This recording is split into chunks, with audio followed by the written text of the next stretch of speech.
Hello दोस्तों, एजे study के इस यूट्यूब चैनल में आपका स्वागत है। क्लास 10th का इतिहास चैप्टर 4 जिसमें है राष्ट्रवाद, भारत में राष्ट्रवाद कहता है भारत में राष्ट्रवाद। इसमें कुछ महत्वपूर्ण प्रश्न है, उसको हम हल करने का प्रयास करें। अगर अच्छा लगे तो लाइक शेयर सब्सक्राइब जरूर करें। पहला नंबर क्वेश्चन कहता है गदर पार्टी की स्थापना किसने की और कब की? तो गदर पार्टी की स्थापना लाला हरदयाल ने किए थे और कब किए? तो 1913 में किए। नेक्स्ट है जलियांवाला बाग हत्याकांड किस तिथि को हुआ? तो जलियांवाला बाग हत्याकांड 13 अप्रैल 1919 में हुआ था। 13 अप्रैल 1919 में हुआ।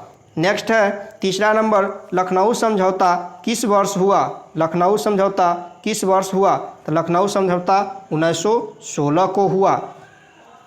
नेक्स्ट कहता चौथा कहता है असहयोग आंदोलन का प्रस्ताव कांग्रेस के किस अधिवेशन में पारित हुआ? तो असहयोग आंदोलन का प्रस्ताव कांग्रेस के किस अधिवेशन में पारित हुआ? तो सितंबर 1920 कोलकाता अधिवेशन। सितंबर 1920 कोलकाता अधिवेशन। नेक्स्ट है पाँचवा कहता है भारत में खिलाफत आंदोलन कब और किस देश के शासक के समर्थन से शुरू हुआ? भारत में खिलाफत आंदोलन कब और किस देश के शासक के समर्थन से शुरू हुआ?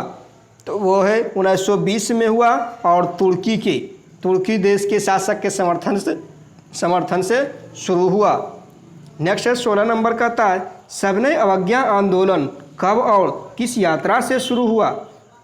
सविनय अवज्ञा आंदोलन कब और किस यात्रा से शुरू हुआ? तो 1930 डांडी यात्रा। 1930 डांडी यात्रा। नेक्स्ट कहता है 7 नंबर कहता है पूर्ण स्वराज की मांग का प्रस्ताव कांग्रेस के किस वार्षिक अधिवेशन में पारित हुआ? पूर्ण स्वराज की मांग का प्रस्ताव कांग्रेस के किस वार्षिक अधिवेशन में पारित हुआ? तो वो है 1929 लाहौर अधिवेशन। 1929 लाहौर अधिवेशन। नेक्स्ट है 8वां नंबर कहता है राष्ट्रीय स्वयंसेवक संघ की स्थापना कब और किनके बीच हुई? कब और किसने किए? किनके बीच नहीं, कब और किसने किए? राष्ट्रीय स्वयंसेवक संघ की स्थापना कब और किसने किए? तो है 1925 में हुआ। केवी हेडगेवार ने किए। कौन किए? केवी हेडगेवार। नेक्स्ट है 16 नंबर वल्लभ भाई पटेल को सरदार की उपाधि किस किसान आंदोलन के दौरान दी गई? वल्लभ भाई पटेल को सरदार की उपाधि किस किसान आंदोलन के दौरान दी गई? तो वह है बारदौली सत्याग्रह, बारदौली। नेक्स्ट है 16 नंबर 16 कहता है रंपा विद्रोह कब हुआ?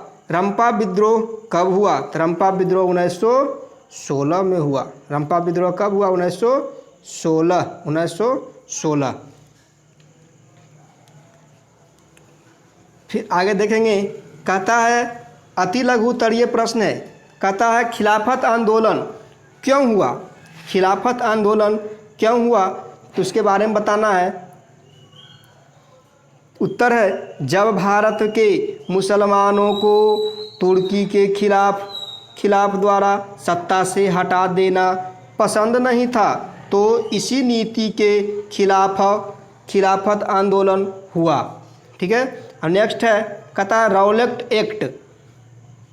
दूसरा कहता है रौलेट एक्ट से आप क्या समझते हैं? रौलेट एक्ट से आप क्या समझते हैं? उत्तर है रौलेट एक्ट 1919 के अनुसार रौलेट एक्ट 1919 के अनुसार एक नियम बनाया गया जिसमें किसी भी भारतीय को बिना आंदोलन में मुकदमा चलाए ही जेल में बंद किया जा सकता था। फिर से सुनेंगे रौलेट एक्ट से आप क्या समझते हैं? रौलेट एक्ट 1919 के अनुसार एक नियम बनाया गया जिसमें किसी भी भारतीय को बिना आंदोलन में मुकदमा चलाए ही जेल में बंद किया जा सकता था। नेक्स्ट है तीसरा नंबर कहता है दांडी यात्रा का उद्देश्य क्या था? दांडी यात्रा का उद्देश्य क्या था? तो उत्तर है दांडी यात्रा का मुख्य उद्देश्य यह था कि दांडी यात्रा का मुख्य उद्देश्य यह था कि सरकार द्वारा बनाए गए नमक कानून को बनाकर उल्लंघन करना था। कहता दांडी यात्रा का उद्देश्य क्या था? दांडी यात्रा का मुख्य उद्देश्य यह था कि सरकार द्वारा बनाए गए नमक कानून को नमक बनाकर उल्लंघन करना था। नेक्स्ट है चौथा नंबर कहता है, चौथा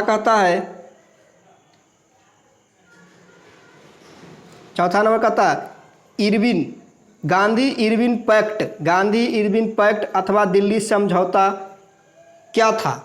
गांधी इरविन पैक्ट अथवा दिल्ली समझौता क्या था? उत्तर है जब सविनय अवज्ञा आंदोलन से बाहर होकर सरकार के द्वारा समझौता करनी पड़ी तो इसे ही गांधी इरविन पैक्ट या दिल्ली समझौता कहते हैं। फिर से सुनेंगे, गांधी इरविन पैक्ट अथवा दिल्ली समझौता क्या था? उत्तर है जब सविनय अवज्ञा आंदोलन से बाहर होकर सरकार के द्वारा समझौता करनी पड़ी तो इसे ही गांधी इरविन पैक्ट या दिल्ली समझौता कहते हैं। नेक्स्ट है 5वां नंबर कहता है चंपारण सत्याग्रह का संक्षिप्त विवरण दे। चंपारण सत्याग्रह का संक्षिप्त विवरण दे। उत्तर है बिहार के चंपारण जिले में किसानों पर नील की खेती करने के 3 कठिया पद्धति 3 कठिया यानी 3/20 लागू की गई थी। इससे किसानों की स्थिति बहुत दयनीय हो गई थी। इसी समस्या के निवारण हेतु गांधी जी ने एक आंदोलन किया जिसे चंपारण सत्याग्रह आंदोलन कहते हैं। फिर सुनेंगे चंपारण सत्याग्रह का संक्षिप्त विवरण दें। उत्तर है बिहार के चंपारण जिले में किसानों पर नील की खेती करने के लिए 3 कठिया पद्धति लागू की गई थी, जिससे किसानों की स्थिति बहुत दयनीय हो गई थी। इसी समस्या के निवारण हेतु गांधी जी ने एक आंदोलन किया जिसे चंपारण सत्याग्रह आंदोलन कहते हैं। नेक्स्ट है 6ठा नंबर कहता है मेरठ षड्यंत्र से आप क्या समझते हैं? मेरठ षड्यंत्र से आप क्या समझते हैं? उत्तर है ब्रिटिश सरकार द्वारा 1929 में 31 श्रमिक नेताओं को बंदी बनाकर मेरठ लाकर उन पर मुकदमा चलाया गया। फिर से सुनेंगे, ब्रिटिश सरकार द्वारा मार्च 1929 में 31 श्रमिकों नेताओं को बंदी बनाकर मेरठ लाकर उन पर मुकदमा चलाया गया। उन पर यह झूठा आरोप लगाया गया कि वे सम्राट को भारत की सत्ता से वंचित करना चाहते हैं, जिसे मेरठ षड्यंत्र के नाम से जाना जाता है। नेक्स्ट कहता है 7वां नंबर। 7वां कहता है जतरा भगत के बारे में आप क्या जानते हैं? जतरा भगत के बारे में आप क्या जानते हैं? संक्षिप्त में लिखें। तो उत्तर है छोटा नागपुर क्षेत्र उराव ने जब खेरा विद्रोह के बारे में जाना तो वे भी सरकार से विरोध करने लगे। यह विरोध अहिंसक था, जिसका नेता जतरा भगत थे।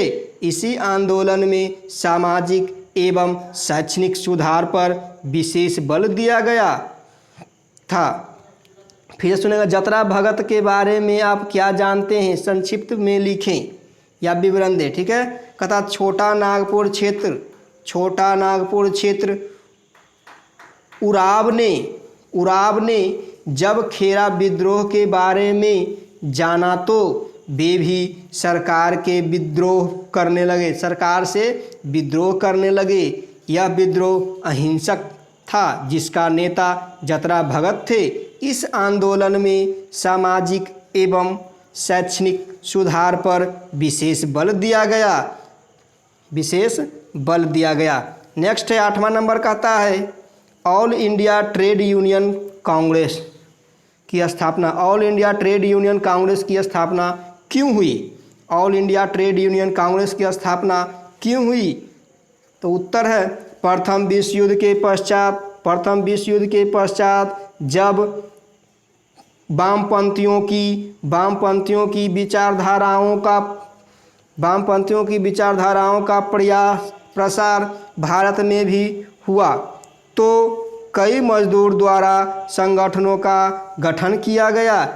इसकी स्थापना 1920 ईस्वी में, जिसका नाम all India trade union Congress था। फिर से सुनेंगे, all India trade union Congress की स्थापना क्यों हुई? प्रथम विश्व युद्ध के पश्चात जब वामपंथियों की विचारधाराओं का प्रसार भारत में भी हुआ तो कई मजदूरों द्वारा संगठनों का गठन किया गया। इसकी स्थापना 1920 ईस्वी में, जिसका नाम था all India trade union Congress था। नेक्स्ट है 9 नंबर कहता है असहयोग आंदोलन प्रथम जन आंदोलन था कैसे? असहयोग आंदोलन प्रथम जन आंदोलन था कैसे? उत्तर है जन आंदोलन का अर्थ है कि जनता के द्वारा किए जाने वाला आंदोलन है, अतः असहयोग आंदोलन जनता के द्वारा किया जाता था, जिसका 3 प्रमुख उद्देश्य था। फिर से सुनेंगे, असहयोग आंदोलन प्रथम जन आंदोलन था कैसे? जन आंदोलन का अर्थ है कि जनता के द्वारा किए जाने वाला आंदोलन है, अतः असहयोग आंदोलन जनता के द्वारा किया गया था, जिसका 3 मुख्य उद्देश्य था। पहला है खिलाफत का विद्रोह करना। पहला क्या है? खिलाफत का विद्रोह करना। दूसरा है सरकार के शोषण बर्बरता के खिलाफ आवाज़ उठाना। सरकार के शोषण बर्बरता के खिलाफ आवाज़ उठाना। तीसरा है स्वराज की प्राप्ति करना। तीनों उद्देश्य में पूरे देश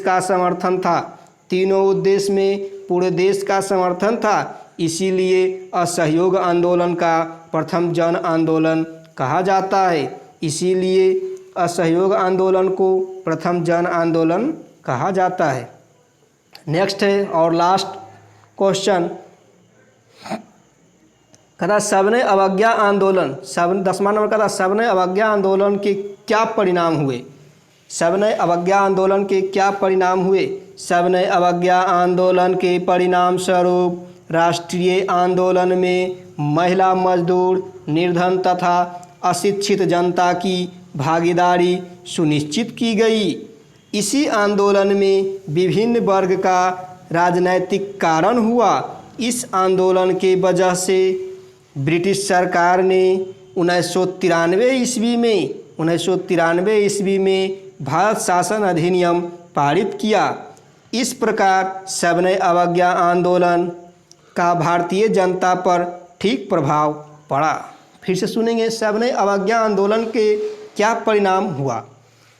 तो सबने अवज्ञा आंदोलन के परिणाम स्वरूप राष्ट्रीय आंदोलन में महिला, मजदूर, निर्धन तथा अशिक्षित जनता को भागीदारी सुनिश्चित की गई। इस आंदोलन में विभिन्न वर्ग का राजनैतिक कारण हुआ।